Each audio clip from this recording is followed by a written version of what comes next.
Assalamualaikum guys, welcome back to my channel Dr. Kainat Jotoi. I hope you all are well and doing great. So guys, आज का जो lecture है वो snail clinical anatomy का chapter number 2 है. So basically अगर हम इस चैप्टर की बात करें तो ये बेसिकली थॉरेक्स से रिलेटेड है. मीन्स के थोरेसिक वॉल्स, आप ये कह रहे हैं कि रेस्पिरेटरी सिस्टम से रिलेटेड ये चैप्टर है जिसमें हम लोग रेस्पिरेशंस के में जो भी हमारे पास इन्वॉल्व होते हैं, जो मैकेनिज़्म है, किस तरीके से हमारे पास कौन कौन से एनाटॉमिकल स्ट्रक्चर्स वहाँ पे होते हैं, उन सब की हम लोग एनाटॉमी करेंगे. मोस्ट इम्पॉर्टेंट टॉपिक है और मोस्ट इम्पॉर्टेंट चैप्टर है. एक्चुअली ये रेस्पिरेशन से रिलेटेड है, तो सारे वहाँ जो भी हमारे पास ऑर्गन्स यूज होंगे रेस्पिरेशन के मैकेनिज़्म में, उन सब की एनाटॉमिकल स्ट्रक्चर जो है यहाँ पे डिस्क्राइब किए गए हैं.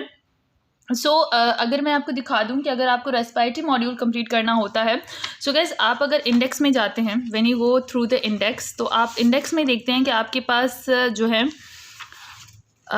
यहाँ पे okay now you can see कि आपके पास चैप्टर नंबर 1 तो इंट्रोडक्शन का, जिसमें आप सिंपली इंट्रोडक्शन के बारे में जो है आप लोग जो भी जनरल इन्फॉर्मेशन होती है अकॉर्डिंग टू द फेशिया या फिर bones, skeletal, cartilages, anatomical terms, conditions के बारे में पढ़ते हैं.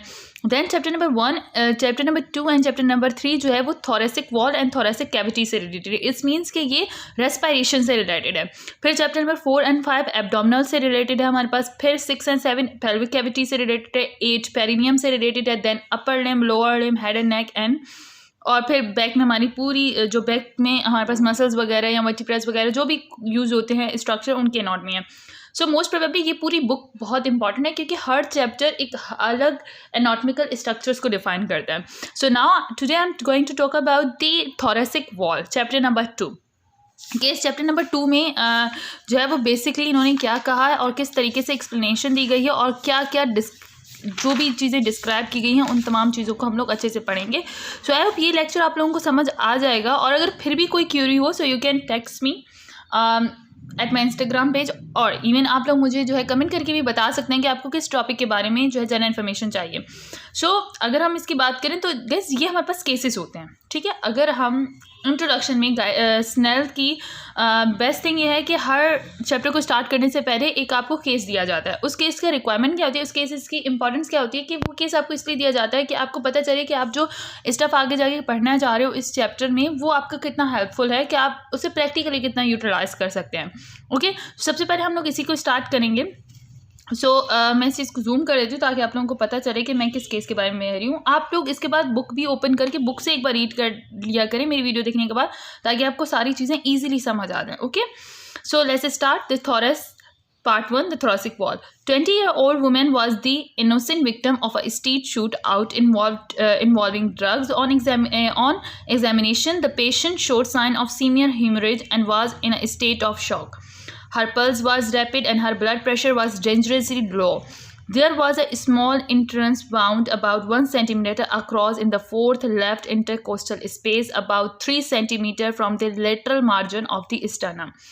अब देखो, अगर यहाँ तक मैं केस आप लोगों को बताने की कोशिश करती हूँ कि यहाँ तक केस में वो डिस्क्राइब क्या कर रहा है. एक 20-year-old वुमेन थी, ठीक है. इनोसेंट सा केस, इसलिए वो इनोसेंट कह रहे थे, इनोसेंट विक्टिम, क्योंकि स्ट्रीट क्राइम जैसे होते रहते हैं.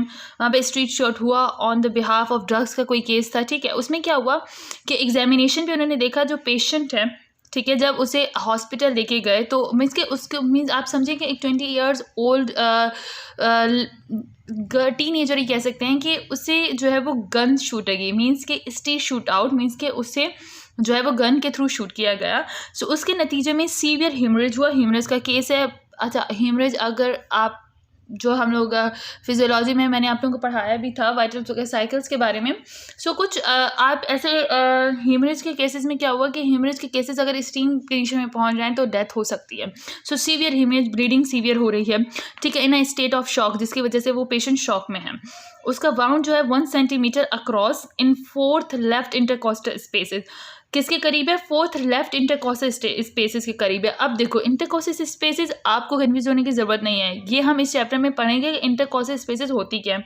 और about 3 centimetre from the lateral margin of the sternum, और स्टर्नम से 3 सेंटीमीटर लेटरल मार्जिन पे है, ठीक है. अब देखो, स्टर्नम, इंटरकॉस्टल स्पेसेस, ये सारी चीज़ें हम यहाँ पे पढ़ेंगे कि हम लोग ये हैं कौन से स्पेसेस हैं, ये स्ट्रक्चर्स हैं क्या एनाटॉमी के जिनके बारे में हमें बताया जा रहा है। ठीक है, there was no exit wound, यहाँ पे कोई एक्सिस्ट वाउंड नहीं था। The left side of her chest were dull on percussion and breath sounds were absent on that side of the chest. Left side जो है इसकी चेस्ट की वो डल, मतलब परकशन हम लोग कर रहे थे, परकशन वगैरह ये जब आप जाहिर सी बात है एग्जामिनेशन करते हैं, एब्डोमिनल एग्जामिनेशंस करते हैं, तो उस वक्त हमारे पास परकशन का एक ऑप्शन होता है, इसके स्टेप्स होते हैं जिसमें हम लोग थ्रू आवर हैंड के हम लोग अपने हाथ यूज़ करके उसको एग्जामिन कर रहे होते हैं, उसको एग्जामिन कर, तो वहाँ पे डल साउंड हमें मिल रहा था। Okay, and breath sound was absent on the side, और लेफ्ट साइड पे ब्रेथ साउंड, उसका जो चेस्ट साउंड था वो भी हमें एब्सेंट मिल रहा था। A chest tube was immediately introduced through the chest wall. अब इन्होंने चेस्ट ट्यूब मीन्स कि इमीडिएटली हमने एक चेस्ट ट्यूब जो है उस पेशेंट के अंदर इंट्रोड्यूस करवाई, because of the massive amount of blood pouring out of the tube, ताकि मैसिव अमाउंट ऑफ ब्लड जो है वो उससे निकाल सके। It was decided to enter the chest thoracotomy. इसके बाद मीन्स की टेस्ट थोरेकोटॉमी प्रोसेस होता है, वो हम लोगों ने वहाँ पे मीन्स की सजेस्ट किया। Okay, this physician carefully counted the ribs to the find the fourth intercostal space and cut the layers of tissues to enter the pleural space cavity. अब इस फिजिशियन ने केयरफुली फोर्थ इंटरकॉस्टल स्पेस जो है उसको means के physician को उसको examine करना था, फोर्थ इंटरकॉस्टल स्पेस को इंट्रोड्यूस करवाना था ताकि वहाँ पे लेयर्स ऑफ टिश्यूज़ को कट सके to enter the pleural space cavity, ताकि जो प्लूरल स्पेसेस होते हैं लंग्स के अंदर वहाँ तक वो उस कैविटी में जा सके। So she was particularly careful to avoid important anatomical structures, और उस पे डॉक्टर के ये मीन्स के आप देखो जाहिर सी बात है, अगर आप हम जो भी एनाटॉमिकल सर्जरीज वगैरह कर रहे होते हैं तो हमारा मेन फोकस उस वाउंड को हील करना होता है। मीन्स कि अगर वो गन शूट का है तो अगर वो गन उसके अंदर इंट्रोड्यूस भी है, हमें उसे एक्सट्रीट आउट भी करना है, तो the most important thing is that कि बाकी जो स्ट्रक्चर है एनाटॉमिकल वो हमारे जो स्ट्रक्चर्स हैं वो भी सेफली रहें।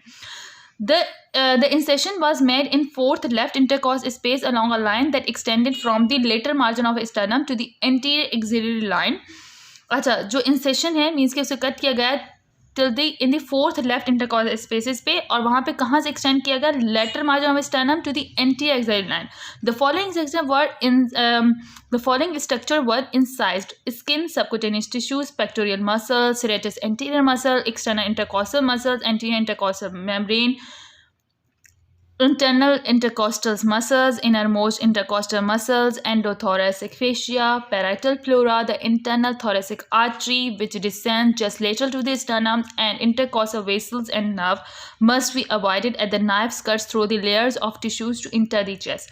The cause of hemorrhage was perforations of the left atrium of the heart by the bullet. A physician must have knowledge of chest wall anatomy to make a reasons, diagnosis and institute treatment. Okay, अब देखो यहाँ पे आगे नहीं। अच्छा देखो, इस case का क्या मकसद था कि इन तमाम चीज़ों के बारे में आपको पता हो। इस पैराग्राफ में क्या बताया कि इंसेशन की गई मीन्स कि उस डॉक्टर को इंसेशन करनी थी, लेफ्ट इंटरकॉस्टल स्पेसेस के अराउंड जाना था। ठीक है, उसने एक लाइन इंस्टार्ट की from the lateral margin of sternum to the anterior axillary line, और ये जो फॉलोइंग स्ट्रक्चर्स हैं उनको इंसाइज्ड किया। ठीक है, स्किन, फिर सब कुछ टिश्यूज आते हैं, देन पेक्टोरल मसल्स हैं, एंटीरियर मसल है, इंटरकॉस्टल मसल्स है, एंटीरियर इंटरकॉस्टल मसल्स है, इंटरनल इंटरकॉस्टल मसल्स है। सो ये सारे मसल्स, इंटरनल थोरेसिक आर्टरी है जो कि लेटरल टू द स्टर्नम है, इंटरकवस नर्व्स हैं, वेसल्स हैं, उनको अवॉइड करना है। ठीक है, तो ताकि उन लेयर्स तक जा सके। और उसके बाद जब उसने देखा कि ये ब्लीडिंग किस वजह से हो रही थी, perforation left atrium of the heart, because जो बुलेट थी वो left atrium of the heart में थी। ठीक है, तो इस वजह से अब इन तमाम चीज़ों को, अब इस बुलेट को निकालने के लिए उसे इन तमाम मसल्स, इन तमाम स्ट्रक्चर्स के बारे में पता होना चाहिए। ठीक है, तो अब ये सारे स्ट्रक्चर जो आप लोगों के लिए यहाँ पे नहीं हैं, ये सारा केस आपको उस वक्त अच्छे से समझ आएगा कि हमें ये सारी चीज़ें क्यों पढ़ने की ज़रूरत है। देखो guys, that is very important कि हम जो स्ट्रक्चर्स पढ़ेंगे, ये केस इसीलिए दिया गया है कि यहाँ पे ये बताया जा रहा है कि हमें जो इस चैप्टर में स्ट्रक्चर्स बताए गए हैं, जो स्ट्रक्चर्स हमें इस चैप्टर में आउटलाइन किए गए हैं, वो स्ट्रक्चर्स हम क्यों पढ़ रहे हैं। सो उसका प्रैक्टिकल यूज़ यही है कि हमें लंग्स के बारे में, अगर यहाँ पे कोई भी injury related to intercostal spaces आती है, रिब से रिलेटेड आती है, स्टर्नम से रिलेटेड आती है, या फिर थोरेसिक आर्टरी से रिलेटेड आती है, या वो मसल जो यहाँ पे शो किए गए इनसे रिलेटेड आती है, तो वो हम सब इस चैप्टर में पढ़ेंगे। ओके, सो होपफुली आगे की तरफ चलते हैं।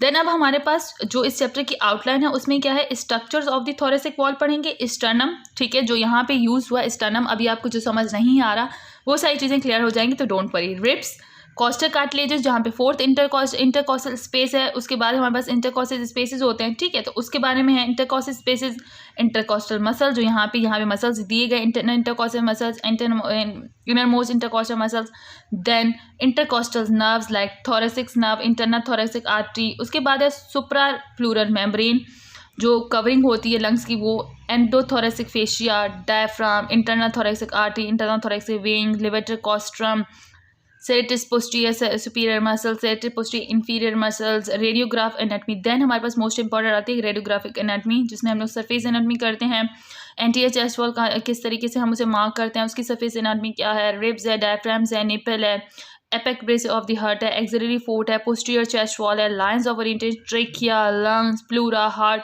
thoracic blood vessels and mammary glands. All these structures we are going to study in this chapter. So इसलिए मोस्ट इंपॉर्टेंट चैप्टर है। सो देखिए आपको कितना इंपॉर्टेंट है, if someone is going to be the part of surgery session, so उसके लिए बहुत important है। देखो एनाटॉमी तो वैसे ही बहुत इंपॉर्टेंट है, सो डोंट बी वरी, हम ये सारे टॉपिक्स जो है यहाँ पे इजीली कवर करेंगे। ओके, सो अब हम लोग स्टार्ट करते हैं बेसिक एनाटॉमी से। इस चैप्टर की बेसिक एनाटॉमी क्या है? Okay, so then when we talk about the basic anatomy, the thorax of chest is the region of the body between neck and the abdomen. नेक और abdomen के दरमियान जो हमारे पास स्ट्रक्चर होता है, अब कैसे हम रीजन होता है, उसे हम लोग थोरेक्स कहते हैं, ठीक है। It is flatten in front से फ्लैट होता है, and behind but rounded at the sides और बिहाइंड में राउंडेड होता है। The framework of the walls of the thorax which is refers to as the thoracic cage. हमारे पास एक थोरेसिक केज है, आप जब सीने पे लगाते हो तो रिब्स वगैरह, ये हमारे पास थोरेसिक केज है, एक प्रोटेक्टिव कवरिंग होती है जो कि हमारे लंग्स को प्रोटेक्ट करती है। Is form by the vertebral column behind, पीछे हमारे वर्टिबल कॉलम होता है, साइड में रिब्स होती हैं, एंड देन इंटरकॉस्टल स्पेसेस होते हैं on the either side, and the sternum and costal cartilages. और क्या होता है, sternums and costal cartilages, in front में स्टर्नम एंड कॉस्टल कार्टिलेजेस होती हैं। सुपीरियरली हमारे पास the thorax communicate with the neck, and inferiorly it is separated from the abdomen by the diaphragm. So ये एक थोरेक्स के बारे में बताया गया है कि सुपीरियरली थोरेक्स किसके साथ कम्युनिकेट करता है नेक के साथ, और इन्फीरियरली डायफ्राम के साथ, जो कि एब्डोमेन से इसे सेपरेट कर दिया। तो thorax case protect the lungs and heart and affords attachment of the muscles of the thorax, upper extremely, abdomen and back। अच्छा, उसके अलावा हमारे पास जो थोरेसिक केज है, देखो थोरेसिक केज क्या होता है, बेसिकली वो रिब्स के साथ बना हुआ होता है, वो हमारी लंग्स को प्रोटेक्ट करता है, और इसके अलावा अटैचमेंट रहता है बहुत सारे मसल्स, थोरेक्स के मसल्स को, एब्डोमेन के मसल्स को, बैक के मसल्स को, और अपर एक्सट्रीमी के जो भी मसल्स हैं, लाइक सबक्लेवियन मसल्स हो गए हमारे पास, इंटरकॉस्टल मसल्स हो गए, एंटीरियर इंटरकॉस्टल मसल्स हो गए, इस तरीके से सारे मसल्स को भी वो अटैचमेंट देता है। The cavity of thorax can be divided into median portion called mediastinum. जो कैविटी होती है थोरेक्स की, उसको मीडियन पार्शन में डिवाइड किया जाता है, जिसे मीडियस्टीनम कहते हैं। तो मीडियस्टीनम से रिलेटेड बहुत ज़्यादा सवाल आते हैं, जब भी आपसे लंग्स वगैरह के बारे में पूछा जाएगा तो मीडियस्टेनम से रिलेटेड एक लॉन्ग क्वेश्चन आता है, तो वो भी मैं आपको बता दूंगी कि कहाँ से आप कवर कर सकते हैं, पहले ये चैप्टर अच्छे से कवर हो जाए।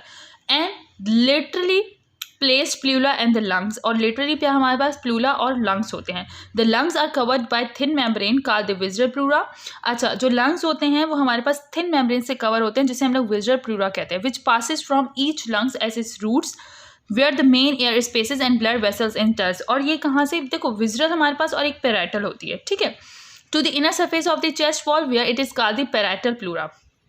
एक हमारे पास विज़रल लेयर होती है, एक पैराइटल प्लूरा होती है। विज़रल लेयर जो होती है उसके विज़रास को, मीन्स के हमारे पास कोई भी विज़रल है तो इंटीरियर अटैचमेंट होती है, थिन मेम्ब्रेन होती है जो लंग्स को अटैच करती है, और ये कहाँ से पास हो रही थी, जहाँ से मेन ब्लड वेसल्स वगैरह इंटर करती है लंग्स को, to the inner surface of chest wall where it is called the parietal pleura. अच्छा, जहाँ पे ये फिर एक डबल लेयर बना के पैराइटल प्लूरा मीन्स के इनर स्ट्रक्चर में चली जाती है। In this manner two membranous sacs called pleural cavities are form. और विज़रल प्लूरा और पैराइटल प्लूरा के दरमियान में हमारे पास क्या होता है, प्लूरल कैविटीज होती हैं, okay, on each side of the thorax between the lungs and thoracic wall. और बिटवीन द लंग्स और थोरेसिक वॉल के अंदर हमारे पास क्या होती हैं, ईच साइड्स में हमारे पास जो है वो हमारे पास स्ट्रक्चर आ जाता है। लंग्स मीन्स के उसके अंदर कैविटीज़, प्लूरल कैविटीज़ क्या होती हैं, विज़रल प्लूरा एंड पैराइटल प्लूरा के दरमियान में जो कैविटी होती है उसे हम लोग जो है वो प्लूरा कहते हैं। सो मैं ये इस चीज़ को एक मिनट डायग्राम में आपको दिखा दूँ। देखो ये हमारे पास रिब केज होता है पूरा, ठीक है। ये हमारे पास क्या है, रिब केज है। इसके अंदर हमारे पास लंग्स होते हैं, ठीक है। ये हमारे पास कोस्टल कार्टिलेजेस होते हैं। इन दोनों के दरमियान जो स्पेसेस होते हैं उन्हें हम लोग क्या कहते हैं, स्पेसेस कहते हैं, ठीक है। कोस्टल स्पेसेस वगैरह कहते हैं। सो यहाँ पे हमें सारी चीज़ें बताई गई हैं। ये हमारे पास स्टर्नम है जो हम लोग डिस्कस करेंगे, अलग से डिस्कस किया जाता है, तो उसमें आपको मैं पूरा बताऊँगी क्योंकि ये सिर्फ ओवरव्यू है इसका चैप्टर का। देन मैं जब हम लोग हर चीज़ को अलग से डिस्क्राइब करेंगे तब ये सारी चीज़ें आपको क्लियर होती जाएंगी। फिलहाल सिर्फ इंट्रोडक्शन है, ओके। सो हमें ये हमारे पास रिब्स हैं, ओके। ये पूरा रिब केज बना हुआ है जिसके अंदर हमारे पास क्या है, हमारे पास लंग्स वगैरह होते हैं जो कि इससे एक प्रोवाइड करते हैं स्ट्रक्चर, ओके। देन एक और चीज़ मैं आपको दिखा दूँ, like if I am talking about, so यहाँ पे सारी चीज़ें आप लोगों को डिस्कस की जाएंगी, बट ओके। सो यहाँ पे हमारे पास लंग्स के बारे में पूरी डिस्क्रिप्शन आएगी लंग्स की, जब हम लोग लंग्स वगैरह पढ़ेंगे। सो यहाँ पे अलग से हम लोग लंग्स को आगे चल के डिस्क्राइब करते जाएंगे कि लंग्स के बारे में पैराइटल प्लूरा क्या है, विजिबल प्लूरा क्या है, and the most important thing is that कि उसमें प्लूरल कैविटीज़ क्या होती हैं। सो ये आगे टॉपिक्स हैं। सो अभी सिर्फ ये इंट्रोडक्शन था जो मैंने आप लोगों को बताया कि आपके पास कौन कौन से स्ट्रक्चर्स होते हैं।